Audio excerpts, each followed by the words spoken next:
अगर मैं तुमसे कहूं कि इंडिया की वो फिल्म जिसने पैन इंडिया टर्म को प्रोमिनेंट बनाया, जिसने कई रिकॉर्ड्स ब्रेक किए और कई नए रिकॉर्ड्स सेट किए, जिस फिल्म ने इंडियन सिनेमा को हमेशा के लिए बदल दिया, वही बाहुबली फ्रेंचाइजी इंडियन सिनेमा के लिए एक कर्ज भी प्रूव हुई। दिल से जवाब ना आया ना, लेकिन इस वीडियो में इसी चीज को एक्सप्लोर करेंगे कि कैसे the great visionary director S Rajamouli की ये बाहुबली फ्रेंचाइजी इंडियन सिनेमा के लिए धीरे धीरे एक ट्रैप भी बन गई।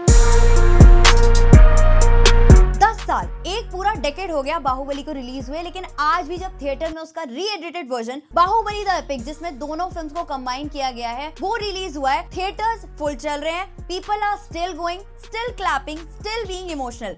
क्या है इसकी वजह? क्यों 10-12 साल बाद आज भी बाहुबली उतनी फ्रेश, उतनी ग्रैंड, उतनी अनमैच्ड फील होती है? क्योंकि बाहुबली ने इंडियन सिनेमा के लिए एक इम्पॉसिबल बेंचमार्क सेट कर दिया था और एस राजामौली सिनेमैटिक एम्बिशन के एक सिंबल बन गए थे। इनफैक्ट वो एक बार बन गए थे जिसको हर कोई टच करना चाहता था। लेकिन जब 2015 में बाहुबली रिलीज हुई थी, तब हिंदी ऑडियंसेस के लिए किसी डब्ड साउथ इंडियन फिल्म को थिएटर में देखना ना तो कॉमन था, ना ही वो यूज्ड टू थे। और ये आइडिया ही कि एक तेलुगु फिल्म एक हिंदी ब्लॉकबस्टर से ज्यादा पैसे कमा सकती है, उस टाइम के हिसाब से वो इम्पॉसिबल लगता था। बट एस राजामौली ने उसी चीज को हमेशा के लिए बदल दिया। उन्होंने एक रीजनल फिल्म नहीं बनाई, उन्होंने एक ऐसी इंडियन फिल्म बनाई जो इमोशनली यूनिवर्सल थी, विजुअली मिथिक थी और सिनेमैटिकली ग्लोबल थी। और उसी वजह से लोग बाहुबली से कनेक्ट हुए, लैंग्वेज के थ्रू नहीं बट इमोशन के थ्रू। और वो दिन है और आज का दिन, तब से हर प्रोड्यूसर सिर्फ एक पैन इंडियन स्पेक्टिकल या फिर बाहुबली जितने लेवल की ही एक फिल्म बनाना चाहता है। बस का रिजल्ट ये हुआ कि इवन राजामौली भी बाहुबली के स्केल जितनी बड़ी मूवी दोबारा रिक्रिएट नहीं कर पाए। RRR उन्होंने डेफिनेटली बनाई, जो अगेन एक मास्टरपीस थी स्टोरी टेलिंग में, लेकिन फिर भी वो उस लेवल को शायद नहीं टच कर पाई जो बाहुबली ने क्रिएट किया था। और हमें भी बहुत सी ऐसी फिल्म देखने के लिए मिली जिन्होंने ग्रैंड बनने का ट्राई किया, पूरा जोर लगाया, लेकिन फिर भी वो बात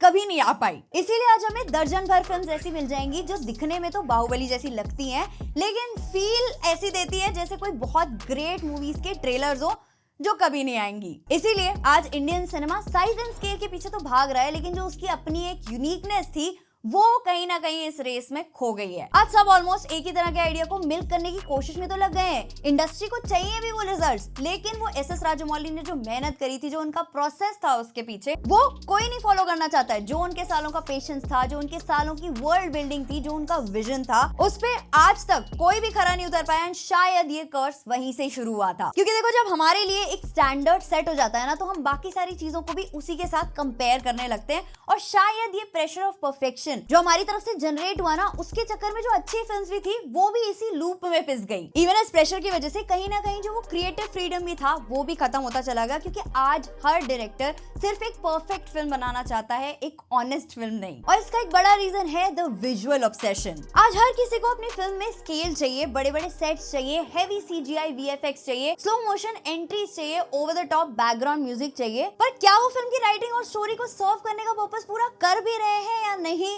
उससे किसी को कोई मतलब नहीं होता। बाहुबली के विजुअल्स इतने आइकॉनिक थे क्योंकि उनका स्टोरी के साथ एक कनेक्शन था, उनके पीछे एक ग्रेट विजन था और वो स्टोरी के हिसाब से सही भी बैठते थे। और तब से लेकर अब तक आपको बहुत से ऐसे प्रैक्टिकल एग्जांपल्स दिख जाएंगे जिन्होंने स्टाइल ओवर सब्सटेंस को प्रायोरिटी दी है, जहां पर विजुअल्स भले बहुत अच्छे थे, हाइप बहुत ज्यादा थी पिक्चर की, लेकिन जो इमोशन होना चाहिए था या फिर जो स्टोरी होनी चाहिए थी, उन मामले में ही वो मूवीज लैक कर गई। तो मेरा तो इस मामले में यही ओपिनियन है कि किसी भी फिल्म को विजुअली रिच तो बनाओ, लेकिन उसके पीछे कुछ विजन तो रखो। और इसीलिए जो नेक्स्ट रीजन है वो है इंडस्ट्री का obsession with the term pan India. इसीलिए ऐसी बहुत सी मूवीज हैं जो मार्केटिंग के टर्म्स में तो पैन इंडिया थी, लेकिन इम्पैक्ट के टर्म्स में नहीं, जैसे आदिपुरुष, राधे श्याम, लाइगर, शकुंतलम, गणपत और भी बहुत से एग्जांपल्स हैं। क्योंकि वो ये बेसिक डिफरेंस भूल गए कि pan Indian marketing is entirely different from pan Indian emotion. एक फिल्म तब पैन इंडियन नहीं बनती जब वो 5 लैंग्वेजेस में डब होके रिलीज होती है, या फिर उसमें बड़े एक्टर्स होते हैं या महंगा VFX होता है, बड़े सेट्स होते हैं। वो तब पैन इंडियन बनती है जब डिफरेंट स्टेट की ऑडियंस उस फिल्म को फील करती है, उससे रिलेट करती है, उसकी स्टोरी यूनिवर्सल फील होती है, उसमें वो इमोशनल ऑथेंटिसिटी, रूटेडनेस और कल्चर नजर आता है। और बाहुबली ने वो pan Indian tag organically earn किया था थ्रू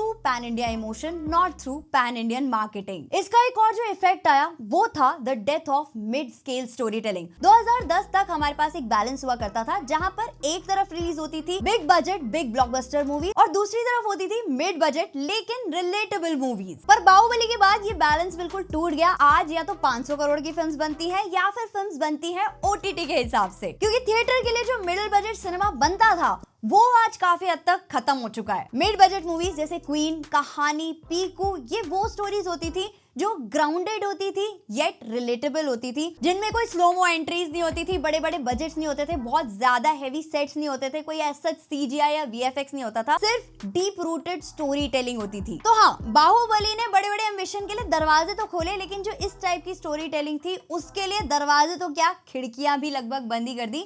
लेकिन इसमें सिर्फ बाहुबली दोषी नहीं है। Over the period of time as an audience हमारी कंडीशनिंग भी ऐसी हो गई है ना कि जब तक हमें स्केल नहीं दिखता तब तक हमें लगता है कि हाँ, इसकी क्वालिटी तो अप टू द मार्क होगी नहीं, क्योंकि अगर फिल्म का बजट 500-700 करोड़ ना हो, उसमें कोई बड़े बड़े एक्टर्स ना हो, एक उड़ता हुआ हीरो ना हो और उस हीरो के वीएफएक्स करे हुए एब्स ना हो, तब तक हमें लगता है कि हाँ, ये तो कोई ऐसी टुच्ची मुच्ची पिक्चर ही होगी। आज किसी फिल्म में सीजीआई और वीएफएक्स की शायद उतनी जरूरत ना भी हो, तब भी उसे जबरदस्ती पिक्चर के अंदर डाला जाता है उसके स्केल को बड़ा दिखाने के लिए, जिसका रीसेंट एग्जांपल तो वॉर 2 ही है। लेकिन उसमें मेकर्स की क्या गलती, जब जनता को चाहिए वो चीज तो वो वही चीज प्रोवाइड करेंगे ना। पर ये माइंडसेट इसलिए इतना डेंजरस हो जाता है क्योंकि इससे जो भी एक्सपेरिमेंटेशन पॉसिबल था वो कभी होता ही नहीं है। अगर इसका दूसरा साइड भी देखें तो आज हर डायरेक्टर, हर एक्टर अपने आप को उसी फिल्म के साथ एसोसिएट करना चाहता है जिसका बजट बड़ा हो, जिसका मास अपील उसके स्केल पे डिपेंड करता हो, या फिर जहां पर कोई भी किंगडम बन रहा हो या फिर कोई सिनेमैटिक यूनिवर्स बन रहा हो, क्योंकि जो भी रियल रूटेड कहानियां होती थी अबाउट पीपल, प्लेसेस और इमोशंस, वो आज कहीं खो के रह गई हैं। तो हाँ, राजामौली ने हमें दिखाया था कि परफेक्ट इंडियन सिनेमा कैसा लग सकता है, लेकिन आज शायद वापस हमें उन फिल्म मेकर्स की जरूरत है जो हमें ये याद दिला सके कि इंडियन सिनेमा पहले भी इम्परफेक्टली ब्यूटीफुल हुआ करता था। और मैं ये नहीं कह रही कि ऐसी स्टोरीज आजकल बिल्कुल बनना बंद हो गई हैं। हाँ, ऐसी स्टोरीज बनती हैं, लेकिन उनको वो वाइडर रीच मिल ही नहीं पाती, क्योंकि या तो उन पे सेंसरशिप की कैंची चल जाती है या फिर ऑडियंस ही उस स्टोरी टेलिंग के पोटेंशियल को टाइम पे नहीं समझ पाती। तो आई थिंक आयरनी वही हुई कि बाहुबली के विजुअल्स और उसके वीएफएक्स को ही उसकी सक्सेस के पीछे का रीजन समझ लिया गया, while on the other hand जो उसमें इमोशंस दिखाए गए थे लाइक लॉयल्टी, धर्मा, बिट्रेयल, मदरहुड, ये सारे कोर डीप फीलिंग्स ही थे जिससे ऑडियंस 10 साल बाद भी इस फिल्म से आज तक कनेक्टेड है। और इसीलिए इसको ऊपर ऊपर से कॉपी करने के चक्कर में इसकी जो डेप्थ थी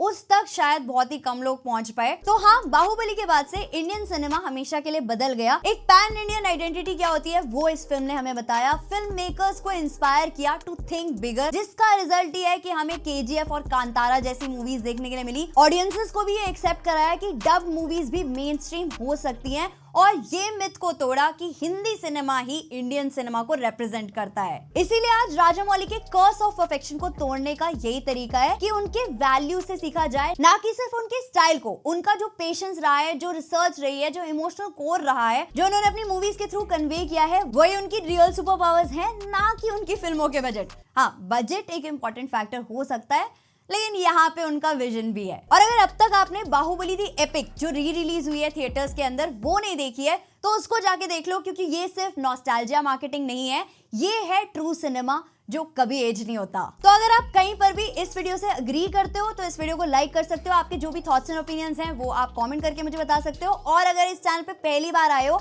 और इस टाइप का कंटेंट पसंद है तो चैनल को सब्सक्राइब कर सकते हो, बेल आइकन पे ऑल कर सकते हो, सो दैट हम मिल सके नेक्स्ट वीडियो में। तब तक के लिए गुड बाय।